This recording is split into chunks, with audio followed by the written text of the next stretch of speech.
Hopefully you enjoyed your summer 6 weeks. Next year will be better. Okay. You'll have an hour and a half. No. Lunch selection, we've already taken care of that. Okay. The binder. You have a new binder. The first page of the binder welcomes you. As has been said from the beginning, your spiritual formation and ongoing development and prayer is and will always be the core of the program. Okay? We thank you for your spirit of generosity and sacrifice and ask that God's choices, blessings be upon you and your family. And may the Holy Spirit continue to embrace you. Okay? The next item in your, after the letter, the next item in your binder is, this next year is full of, this first year basically, academic year, full academic year, is full of classes, practicum, and your practicum in the parish, as well as preparation for the, admission into candidacy, okay?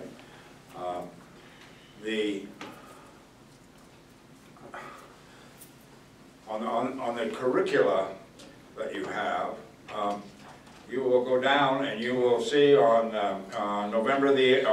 December the 2nd. Oh, there's a couple of things. I'm getting ahead of myself. My mistake. Sorry.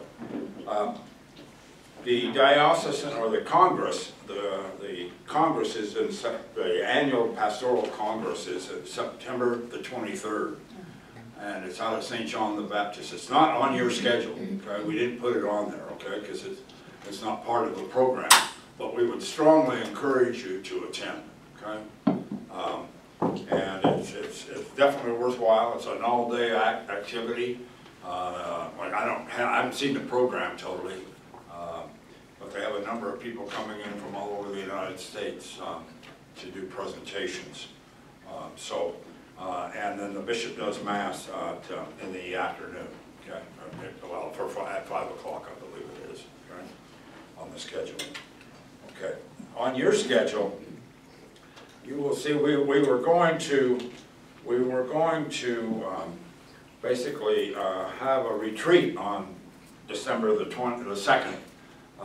But because we were preparing for having your right for admission to the candidacy, but on the 16th, but that didn't. Everything fell apart on that. So literally fell apart. So what we've done is suggested, and actually it's part of your curriculum. To attend the diocesan retreat, Advent retreat. It's a half a day, and it's being held at St. John the Baptist. Okay. So. On what day is that? Pardon me. What? The second? It's on December the 2nd on your schedule. Yeah, it's in part of your curriculum. Okay. And it begins. I think you'll get more information as the process, but it is a retreat. And Father Joe from Ogden is doing it. And then Mass will be at 11:30, I think she said, with the bishop. Okay? Father retreat. On December the 2nd.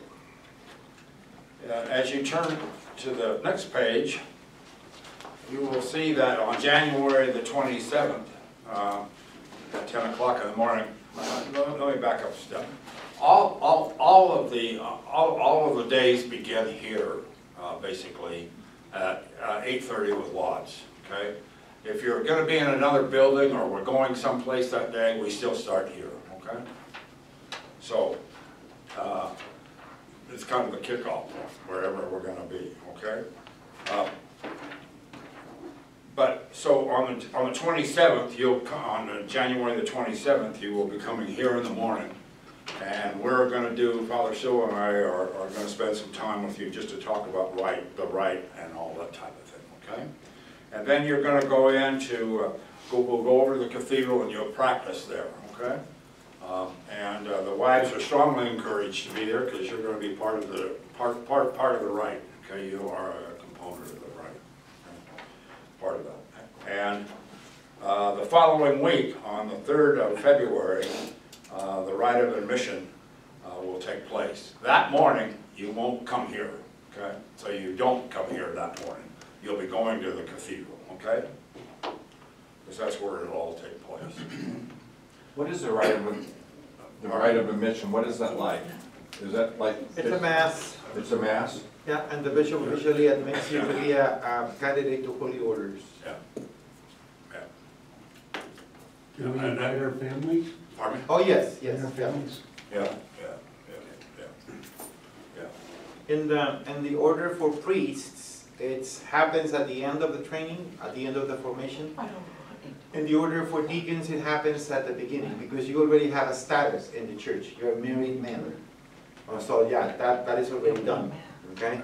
So you get admitted to candidacy, to holy orders, I mean, and then you're given the minor orders, which is to be a lector and an abbot. And then your major order that you're going to acquire, which is being a deacon, okay? But you cannot access to those orders until you are admitted. And the admission has to be done by the one who is going to ordain you, the bishop, okay? So the Mass is about admitting you to holy orders, okay? And so it becomes official, it becomes real, okay? And you're giving a certificate that you have been admitted, okay? So if it happens that you, for any chance, have to transfer to another diocese, and you cannot continue with this program, but you're going to be continuing in another diocese with this program, you have already been admitted, okay? You can go on, okay, to become a deacon. It's a beginning of the process. There are actually 4 steps before you are ordained, basically. The 4th step being ordination. And the next 2 steps are basically institution as a lector and an institution as an acolyte, okay? And you're saying, well, I'm already a lector. Well, it's a different level, okay? A totally different level. You'll learn more about that. It's a minor order. It's not commissioning. Yeah. It's a real order. Yeah. Okay. Okay. It's a step, okay, toward ordination. Okay. All right. Throughout your calendar on the curricula, you'll see that things are being held like on March the 10th. You've got the baptism, knowledge of the ritual, and practicum at the cathedral. That's where we hope it'll be finalized schedule. It'll either be at the cathedral or it'll be at Sacred Heart, okay? And we'll let you know, we'll finalize that as each one of those occur, okay? So, but you start here anyway, other than when the dates I tell you. And the rite of admission to candidacy is at 10 o'clock, but you'll be asked to be there at 8:30. Okay? So if you want to plan your I mean, you're not there before. And there's a lot that's going to take place between now and then. Informed of. Okay? What do we wear at that rite of admission? Pardon me? A suit. Just wear a suit, okay. You don't wear an alb until you become acolytes. Yeah. Okay. Yeah. You'll be wearing the dress is Sunday best kind of thing, okay? For that occasion. Okay. Let's see. Let's see the services. Okay. Any questions on the curricula? Okay. Just clarification, sir, on January 27th, it says 10 a.m. You said we start here, but we meet here at 10, right? We don't meet here at 8:30? No, you meet here at 8:30. You meet here at the regular time, yeah. That's okay. But the actual rehearsal is at 10. We want to put that in there, okay? In case the wives aren't going to be able to be here in the morning or whatever, but they should be there at 10 o'clock. Okay? Normal time for us here. Spouses should be there at 10 o'clock, okay? And our rehearsals are going to be very brief because they're only 5. Yeah, it won't be as complicated as some of the others. And this is a relatively simple Right. right. The others get more confusing, or complicated, actually. Yeah, we still don't know if your right of institution as electors and acolytes might happen at the same time. Yeah, That will be confusing. yeah, that will be confusing. And ordination, well, you will be sweeping the floor with your owls. That will be confusing too.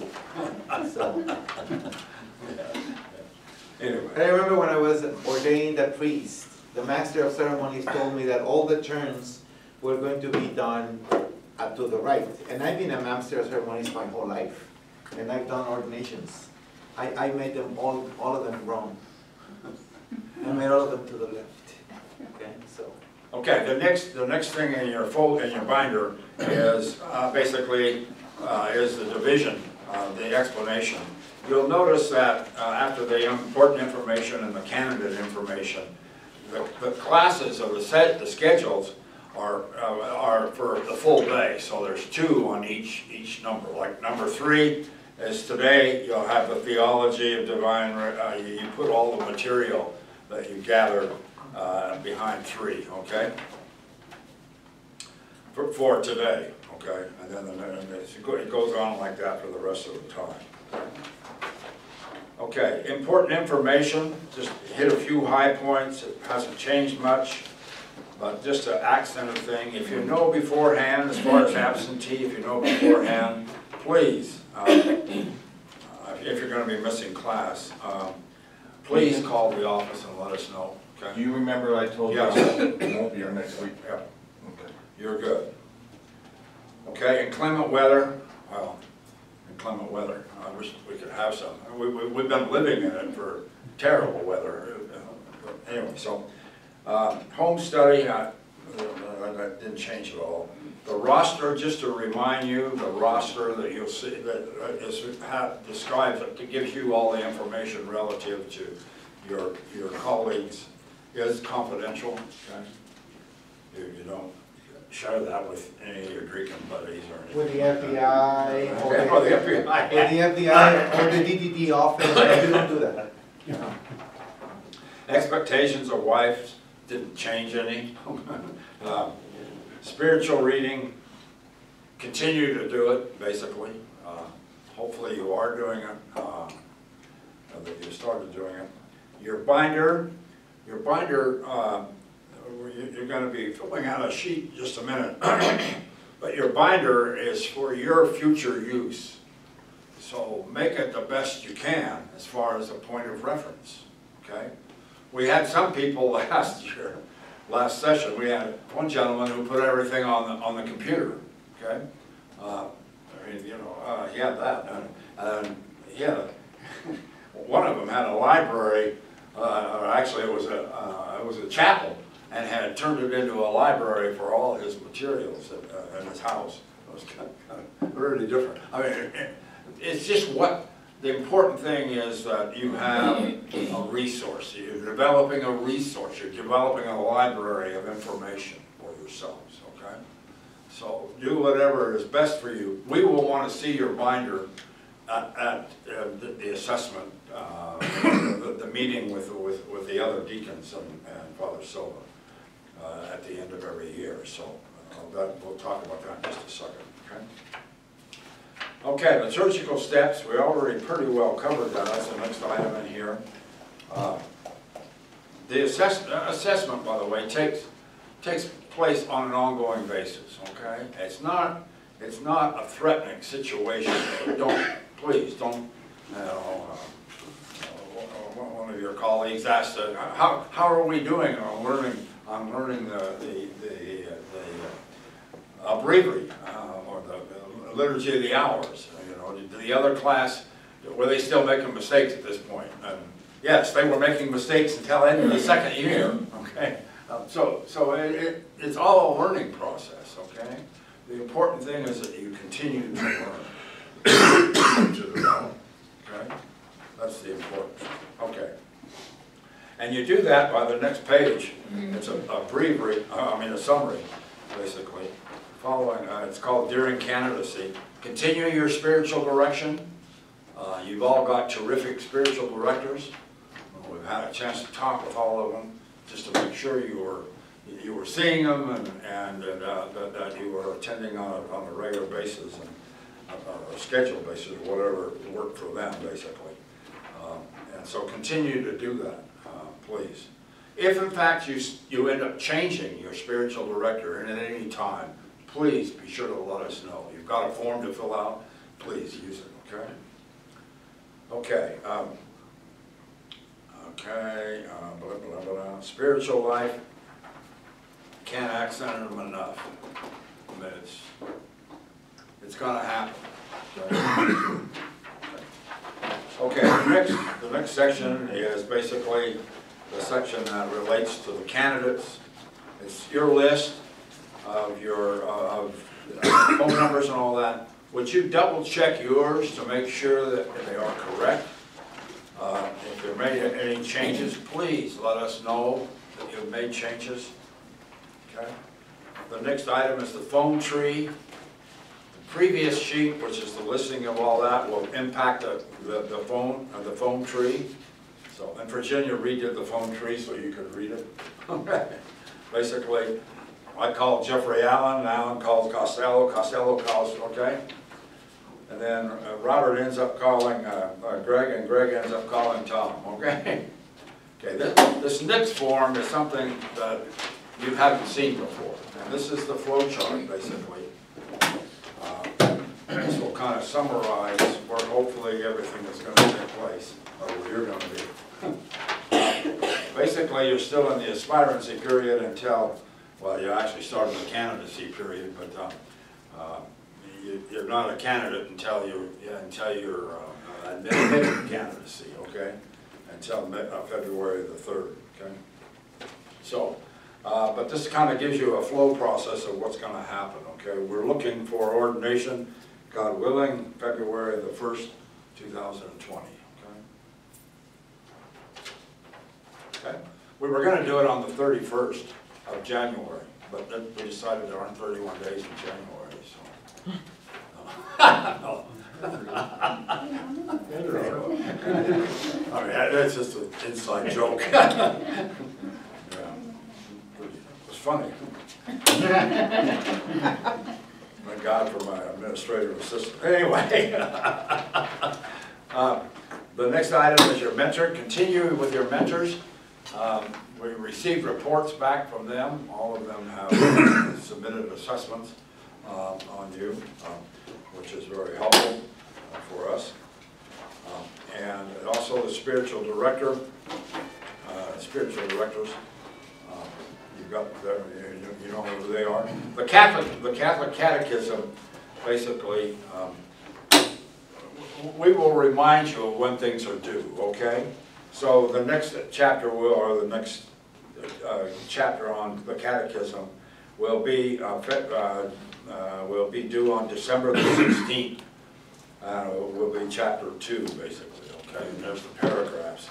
And basically what that does is that asks you to go ahead and make sure that you have read and studied the Catechism and this book, and have completed the test. Everybody has done that for the last 2 chapters. So you've submitted your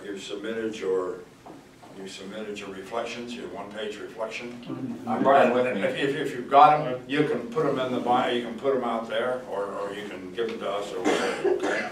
And then you need those, so you need to see the reflections, and then you need to be sure to take the test, and this book will help you do that, okay? Take the test, and then this afternoon I will give you the answers to the test, and you can take and score yourself, okay?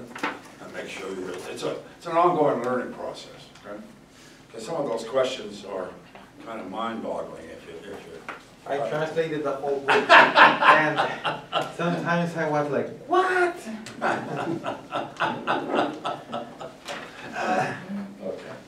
The next item is in your folder. Any question on the Catechism? Yeah. Not on the catechism, but can we change our social ministry? What's that? we change our social. You let us social know mission, too. Do something different. Yeah. Okay? Yeah, you don't need to really, I mean, you should spend time reading both. I mean, it's a study mechanism, basically, the catechism. And you might think you know it all, but when you take that test, you really don't know it all, okay? I mean, it's mind-boggling, right? He even stumped the priest quite a few times. It's good, okay? Okay, the next item is homiletics. And we just give you this just to know, to let you know what's happening. The next homily will be that you'll be doing, and you'll get this assignment basically the next time you meet with Mike, Deacon Mike Gilson. But anyway, it'll be, the homily will be due on the 24th of February. Okay, and that's when you'll be presenting it. Actually, the homily is due on the 10th. Okay, so homilies will be 2 weeks before, 2 weeks before the actual presentation. Okay, you need to have it to us and to Mike, to Deacon Gilson. Okay, and you're doing all kinds of different homilies. Different times. Okay, prayer schedule. You're all familiar with that. And snack schedule.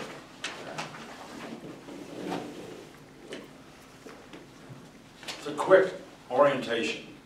Okay, announcements. Okay, let me see what that other stuff is. Okay, first thing is we already talked about the assessments.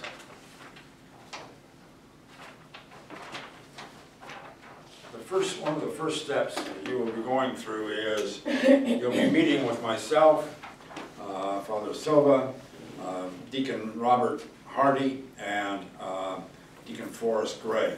And I'm going to pass around the sign-up sheet, and it's for, and you can sign. You only have to put your name on one line. Okay, please don't select 2 or 3. Okay, you only have to do one, where you and your spouse can meet with us, okay? And there's a number of options you have here, okay?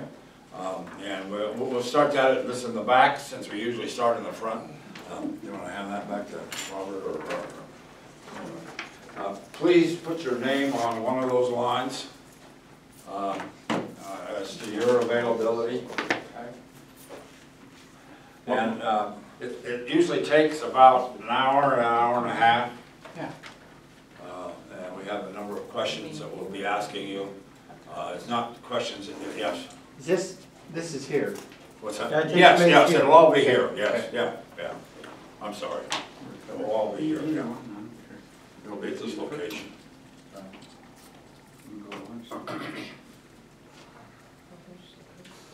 It's not an interrogation. Pardon me? No, it's not an interrogation. The lights on you. No. Actually, we provide cookies too. No, in the church, when you're gonna be promoted to a new order, you have to do what is called a scrutiny. So what happens is that a committee has to look at what you have done and in your academic formation, how you're doing in your spiritual life, if you're doing ministry, how that is going, and all of that, and put it together. And so this is a part of that scrutiny process. Before you get admitted to candidacy, we meet, we discuss you, and then we vote to promote you to the bishop, and then we present you to him, okay? So this process is gonna be repeated every time you get promoted, okay? This process is done, for instance, in the life of a priest at least 16 times, okay? So meetings and this and that, and then you move to from one year to the next in training and stuff until you get promoted to the Holy Order of Priests. So it's normal, okay? Something that we all do. In RCIA, those who are familiar with RCIA, you have scrutinies, right? You have those rites at the church in which you ask the candidates to be baptized. Do you believe in God the Father? And so liturgically speaking, is something similar. But these are done in private, and the only ones who can know what is going on there are you and the team and the bishop, and no one else. Those things are not discussed with anybody. And when you get ordained and everything is good, your files get shredded. And we get rid of you. Yeah. Okay. You got the okay. Yeah, it's an ongoing process. I mean, we're quizzed by the Vicar General and the Bishop. I mean, quizzed is not even the right term, I guess. I mean, it is. I mean, because they're going to be doing the actual ordination, okay, and they want to make sure that the process that you're going through is fulfilling what they view as what needs to happen, okay, and preparing you as a clergyman, okay, and that's so we're under the gun to make sure that we can give them all the information that they need. And we do it to trying to help you. I mean, we try to promote you. Yeah. So it's not like, oh, okay, we're trying to get rid of, no. No. We're trying to, like, if we see that something is lacking, we catch it now and we'll let you know, and we help you and provide you with the means if necessary to overcome that, so we can get you ready, for ordination. So that is something that you can count on. It's not like, oh, well, maybe I will not make it. Yeah, no, you will make it, but sometimes if you need help, we'll provide that. Okay. Any questions on that, on the assessment? Okay, practical. This is part of the speed-up process. Normally this happens in the second year of the program, and right now we're promoting you to the second year of the program. The practicum, which you will be,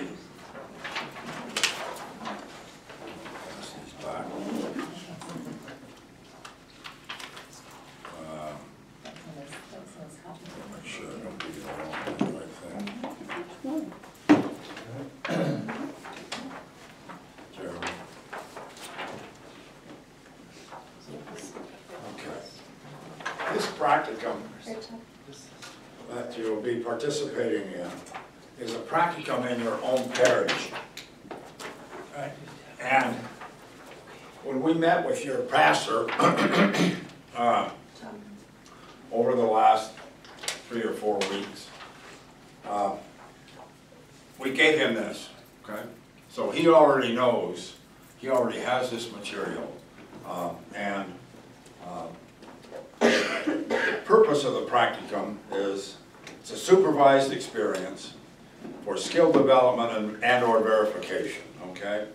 Hopefully they're providing you immediate feedback and evaluation. It's a direct learning experience. Participant is in more of a learning posture, beginning to articulate the understanding of ministry and to learn liturgical terms, okay?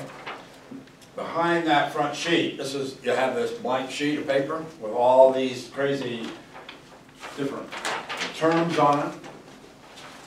We ask you to complete this.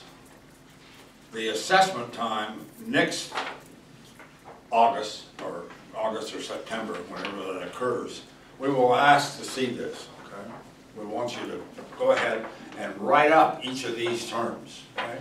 We don't want definitions from the book. No. We want your own words, your own descriptions, whatever you see that it is, your own explanations, because you're going to be a deacon and you're going to be dealing with all these items in the church, especially in the liturgy, and you need to be able to use them, okay? More than just know the definition, actually that is kind of like, half of it. So the bishop says, I need my suquero. You need to know what it is. And you're going to be handling that suquero thing whenever you're sitting next to the bishop for the rest of your life. So the bishop tells you, bring my crozier. You need to know what that is. And you don't bring him a shoe. You bring him his crozier for the liturgy, okay? So things like that, okay? So your pastor turns around and says, you know, bring me the Luna. And you don't get a rocket to go to the moon and bring it down, okay? No, you need to know what the Luna is, okay? Because sometimes, and it happens because, you know, the liturgy is a human thing that is offered to God, but it's still performed by human beings. Sometimes you have emergencies, and the deacon is the first responder in the liturgy. So all these little things need to be there for you, okay? So no definitions, no Catholic encyclopedia, not the Catholic dictionary, no. We need your own words, okay? Because it's gonna be you. And the cicada is not a vegetable. No, it's not zucchini. All right. So no, this is actually it was kind of fun because some of your pastors, a couple of them actually, started looking through the terms. I don't know what this is. Some of them they didn't. What is Yours this? did. Yours did. Yeah. Yeah, we So saw it was a this, learning experience from them. we saw this on his coffee table. He didn't go through it, but we saw it on the coffee table when we were over there for dinner with him. Yeah. Oh, there it is. Back to the practicum, okay? We know that you're probably not going to be able to accomplish all of this, okay? And we told the pastors the same thing. And I also have correspondence back to them. But we would like, you don't need to practice this. Well, You do, you don't. you can, but the big important thing in this first go-around is exposure, okay? And making sure that you know what a funeral is and how you would be involved in a funeral and what needs to be laid out for a funeral, I mean, what needs to be present and how it all happens. Okay? Just the next year you're actually going to be doing it or actively and participating, more actively participating in it. Okay. Prayer service. What does that mean? You know, how can you assist at a prayer service? Okay. You know and how should you be? And you know, go to a prayer service and find out what's happening in a prayer service. Yeah. When you say active participating, like in a funeral, what would we be doing actively? Actively, Yes. you might be the thurber. The Ferber. Yeah. That's not a You know what a thurber is? No. A thurber? It's there. It's there. You. Is it a bird, observing bird? It's a No, bird. it's not a bird. It's a bird. It's a gentleman who takes care of the incense. Yeah. Oh. Yeah. He takes care of the thurban. Well, you may be the sacristan. He's the You may be thurber, taking and he care of takes the care of setup. the third bowl. Yeah. Now, can I do those things now? Let's do it step by step. Learn this first, and then we get to that. You need exposure now. Not to do it. Some of you are already helping on the altar.